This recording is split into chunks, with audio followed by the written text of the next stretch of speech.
saying that English people are not entitled to have their own country when everybody else is, insisting that white people are evil.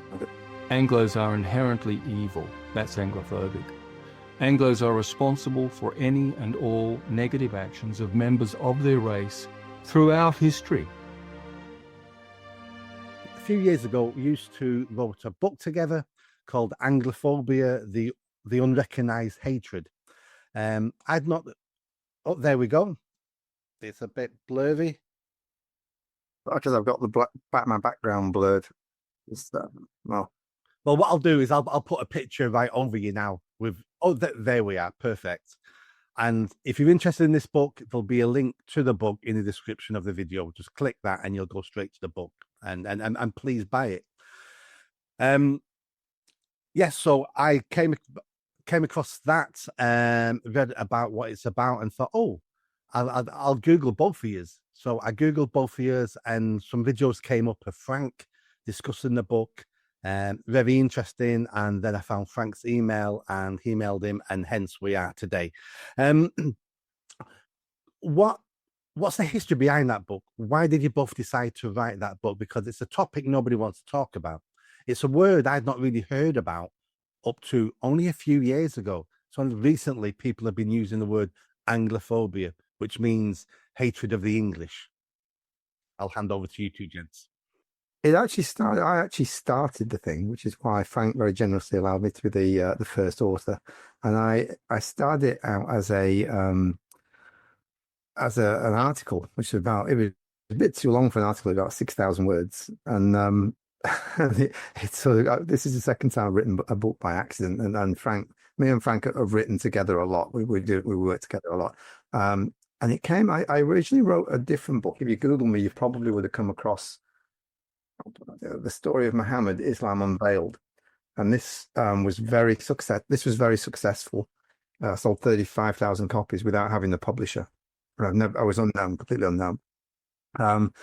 And so I did quite a lot of the work with the anti-Islam type stuff, which you might be familiar with. And one of the things that they had was this word Islamophobia. And where that had come from was originally the gay lobby had come up with this word homophobia and used it to stop people hating on gays. And it'd been really successful for them.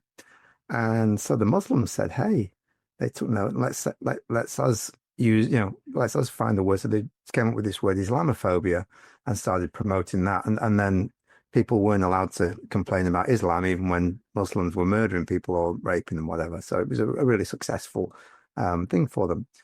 And then myself and Frank were doing a lot of this sort of preventing the hatred of whites and things. And I was like, well, we need our own word. And we played around. I think it was myself that came up first with Anglophobia. I said, this word, it rolls off the tongue. You don't want something that's really clunky. People need to be able to just Anglophobia, just like with Islamophobia or homophobia, transphobia, they roll off the tongue. And it's the word itself is a little more. We wanted it to be more than just English, but I think at the heart, I think that it's correct that the English are the ones that really copy it almost more than anyone else in this hierarchy. We're at the real bottom. It's like, the Scots can say, well, we were victims of the English, or the Irish or the Welsh, oh, well, we were victims of English. And then, of course, all the others, we were victims of the English.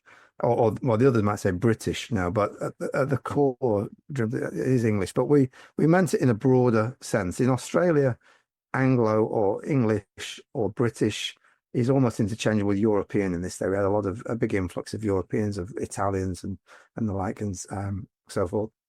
But the reason, what I did was to say, well, if we write a book about Anglophobia, because it wasn't unknown, this word, but it was very, very little used, and it had been used in the past.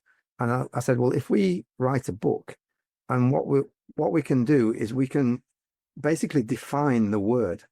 So if the word becomes into general use, as Islamophobia did, and they say, oh, well, it's Islamophobia. Well, what's Islamophobia? And they have the definitions of Islamophobia.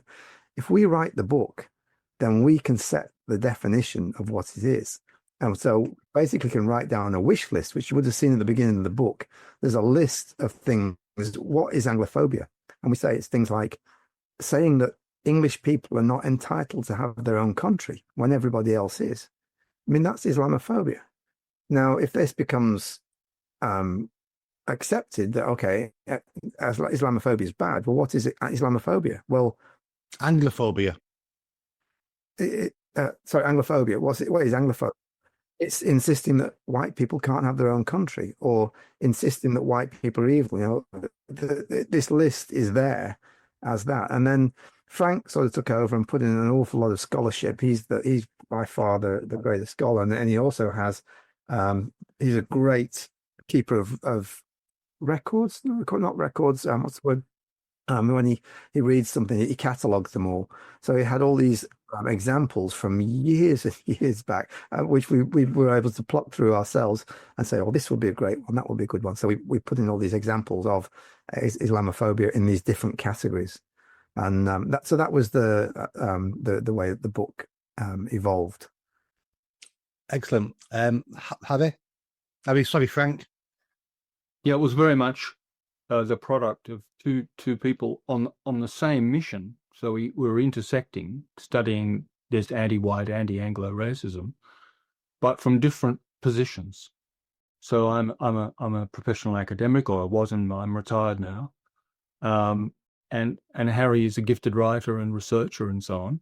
And I think pretty good backyard philosopher, actually. But so he sent me a 6,000 word draft. Said, oh, here's something I just wrote the other day. Tell me what you think. And I thought, oh, yeah, okay. 6,000 words, that's already a bit meaty.